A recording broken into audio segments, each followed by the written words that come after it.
La señora Paula Luengo, juez titular del segundo juzgado de letras de Linares. La saludamos. ¿Cómo está? Gusto saludarla.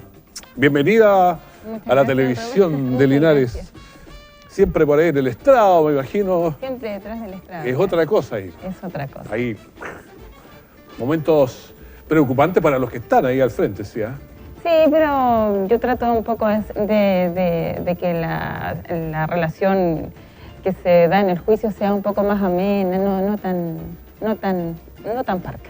Claro, pero de todas maneras hay algunas palabras que son duras. Claro. Por ejemplo, una de esas palabras es la palabra expropiación. Si me van a expropiar, como me lo digan, como me sonrían, siempre va a ser difícil la palabra. Es difícil, claro, porque la expropiación significa extraer, no sé, la parte de un predio o la casa de una persona donde tal vez uno vivió toda la vida. Claro, hay afectos ahí, hay un montón de cosas. Claro, hay un montón de afectos que se vulneran ahí o que se pasan a llevar con la expropiación. Claro, y pasa que muchas veces uno sabe, el juez sabe, todos que no es ni siquiera porque la persona sea mala a veces. Le fue mal en los negocios, se enfermó, algo le pasó, digamos.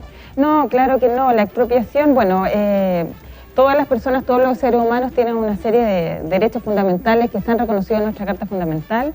Uno de esos derechos fundamentales es el derecho de propiedad. Todas las personas tienen derecho de propiedad. Y nadie puede ser vulnerado su derecho de propiedad, salvo el caso de la expropiación, que ocurre cuando o frente a la utilidad pública o a la necesidad del bien común en general. Cuando hay un caso de utilidad pública, ahí la autoridad administrativa está facultada para proceder a expropiar y a vulnerar este derecho de propiedad, digamos, del expropiado. Uno llega a veces a través de la televisión, casos cuando alguien estaba funcionando con cierta normalidad, pero de pronto no pudo pagar las contribuciones porque enfermó, quedó sin trabajo. Entonces empieza toda una vorágine ahí, se le viene el mundo encima. Los intereses empiezan a sumarse. Llega un momento en que...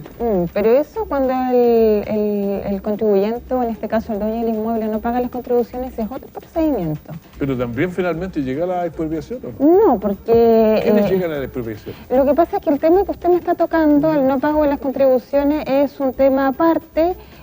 Cuando un contribuyente no paga sus contribuciones, es el Servicio de Tesorería el que persigue este pago a través de un procedimiento administrativo primero que se lleva a cabo ante la Tesorería.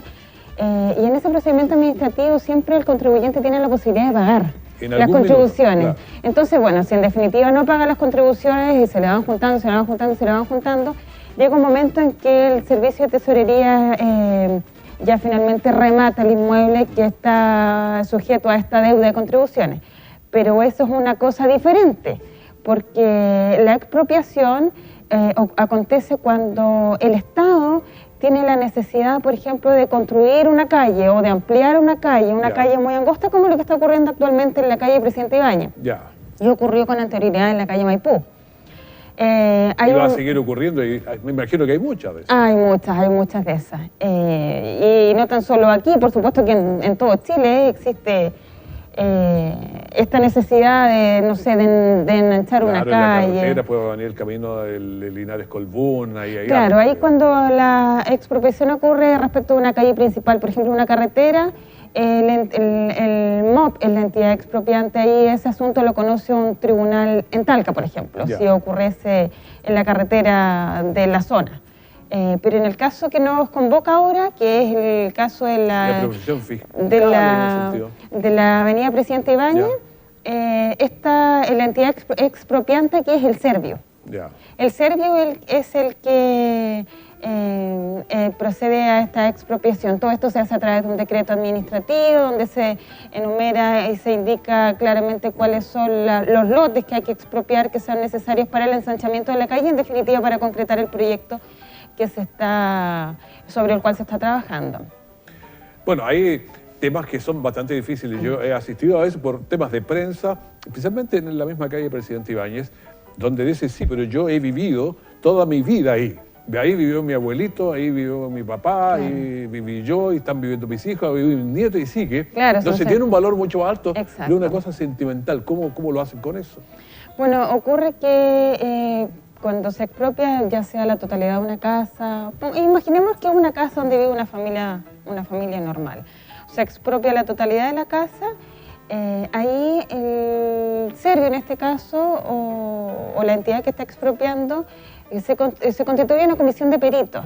Esta comisión de peritos está integrada por un arquitecto o por personas que tienen capacidades o conocimientos técnicos como para asignar el valor adecuado a el predio que se está expropiando o a la casa que se está expropiando.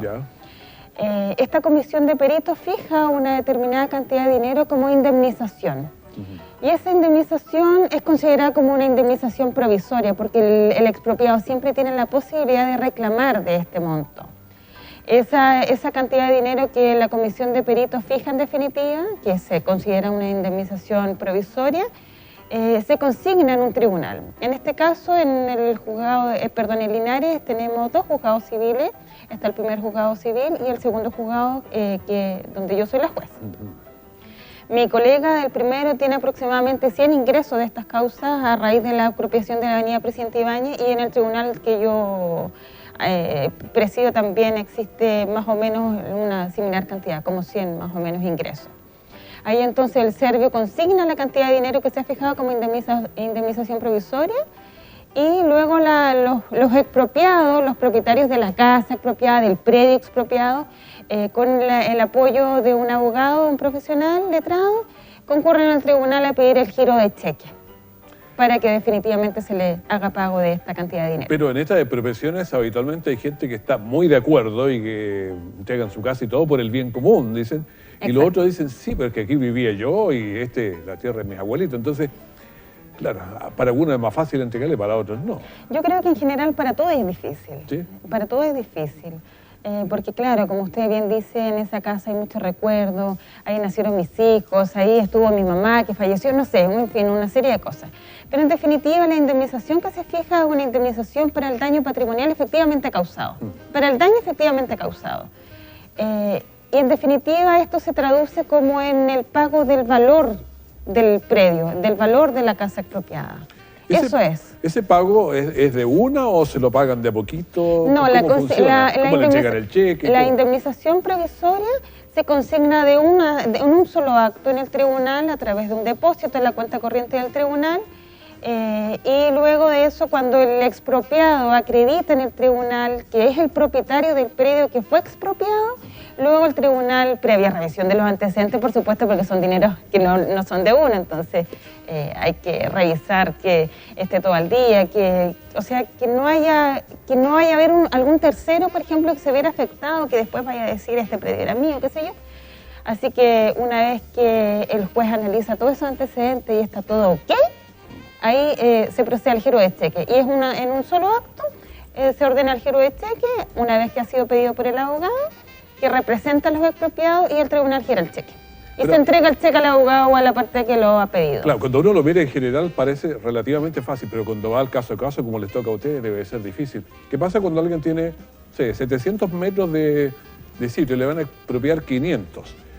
¿Pero qué hace con los otros 200? ¿No le alcanza para hacer una casa o que queda muy apretadito? O sea, ¿qué hacen con ese? Mire, aquí pueden presentarse varios escenarios. El primer escenario, como usted decía, que era el más fácil, es que la persona... Estamos de acuerdo ya, que si yo retiro el dinero y esto se acaba. Pero también hay gente, propietarios, que no están de acuerdo ni con la cantidad de metros que fueron expropiados o la cantidad de dinero que se pagó. Entonces, para eso existe el procedimiento de reclamo de monto. El expropiado tiene la posibilidad de que con un abogado que represente sus intereses pueda deducir la acción de reclamo de monto.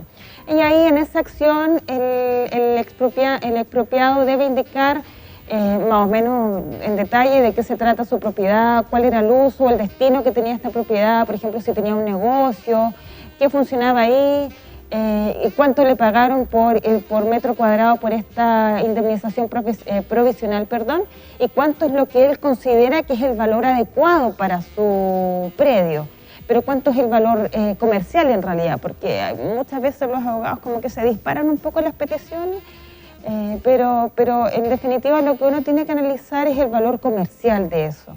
Para eso En el procedimiento de reclamo de monto, el abogado que representa los intereses del expropiado debe ofrecer diferentes medios de prueba. Entre esos medios de prueba, la prueba fundamental es la prueba pericial. El reclamante tiene que ofrecer una prueba pericial y es un perito que tiene los conocimientos técnicos necesarios el que fija el valor por metro cuadrado del terreno y de lo edificado o de las especies de los árboles, qué sé yo, que existan en ese predio. Porque todo eso se indemniza, todo eso se paga. Pero a su vez el servio también, porque estamos en un escenario de igualdad de partes, el servio también tiene la posibilidad de... Están cobrando muy caro. El servio también tiene la posibilidad de ofrecer su propio peritaje. Ya. Entonces muchas veces el perito del fisco, por ejemplo, perdón, del expropiado dice que el metro cuadrado de terreno es de 50.000, por ejemplo, y el perito del servio dice que el valor de metro cuadrado de terreno es de 15.000. Oja, están entonces, lejitos. Claro, entonces ahí hay que sacar... acercar posiciones. Claro, y hay que sacar tal vez un promedio, o ahí hay que ver cómo se acercan las posiciones. Ya, pero ese es el caso del reclamo de monto. Ya.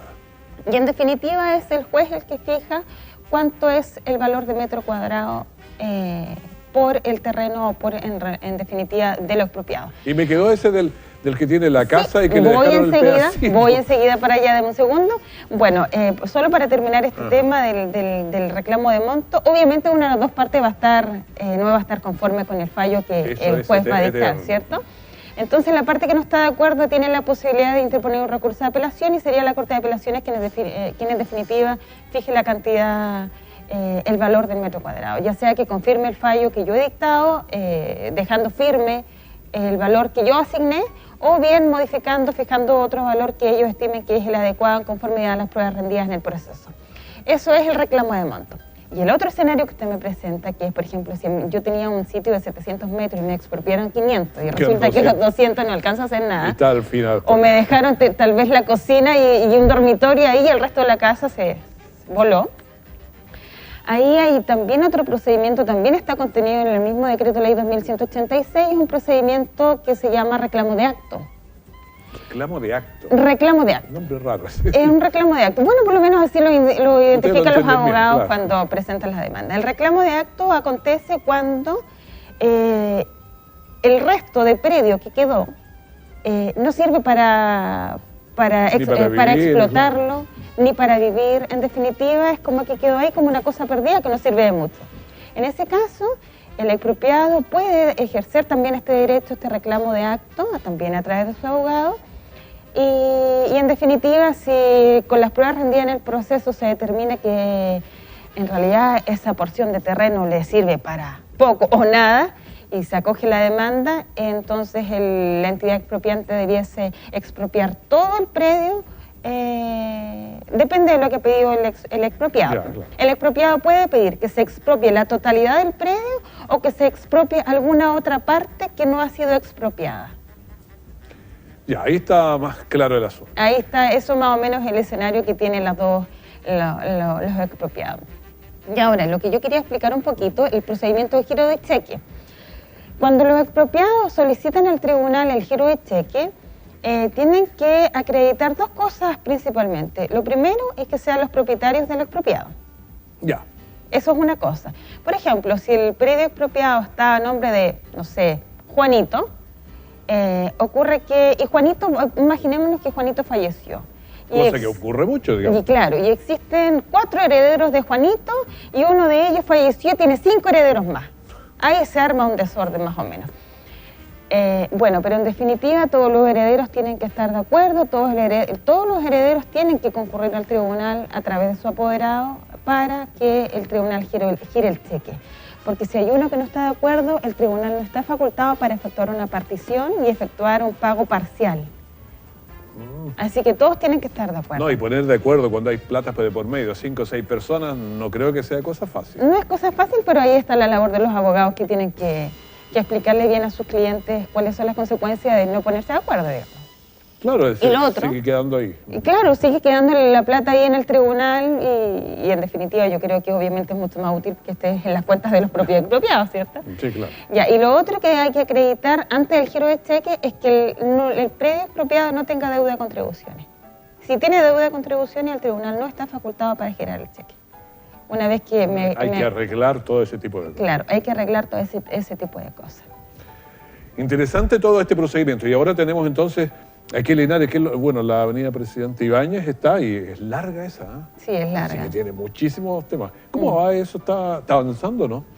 Está avanzando, pero la verdad que esos son temas administrativos que escapan un poco de mis conocimientos jurídicos. Claro, Yo lo único que sé que en esta etapa han ingresado al tribunal aproximadamente como 100 más o menos causas sobre pago de consignación por este monto de indemnización provisional.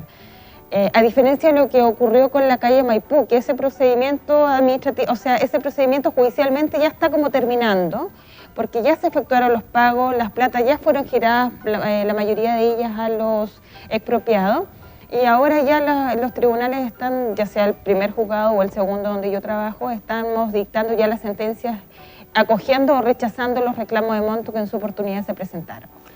Pero eso ya está como terminando. Ahora recién comienza este proceso nuevo para nosotros judicial de la expropiación de la parte de la calle Presidente Ibáñez.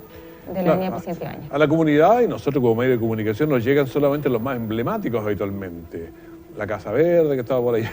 Y otra, esa es emblemático, el resto pasan. Yo creo que hay hartas, pero no. Muchísimas, muchísimas. Claro, ¿no? Todos los vecinos afectados ahí de esa parte de la avenida Presidente Ibáñez. Bueno, estamos en conversación con la juez titular del segundo juzgado de letras de Linares, señora Paula Luengo. Bueno, ha sido un agrado haber entendido un poco más esto. Espero haber sido un poquito clara. Sí, es que lo que ustedes ven todos los días lo tienen muy claro, pero el resto de nosotros, que lo vemos muy de afuera, sabemos que van a expropiar nomás, pero no... Claro. Pero claro, la expropiación siempre ocurre en el caso de utilidad pública. No es porque a alguien se le ocurrió expropiar, solo en el caso de utilidad pública. Bueno, le agradecemos mucho haber venido y habernos dado esta explicación que le agradezco a usted la invitación. Así que muchísimas gracias. Muchas gracias a usted por la invitación. Bueno, le pedimos a la juez titular del segundo juzgado de letras de Linares que ha estado con nosotros, Paula Luengo. Pausa y volvemos, vamos a hablar de economía.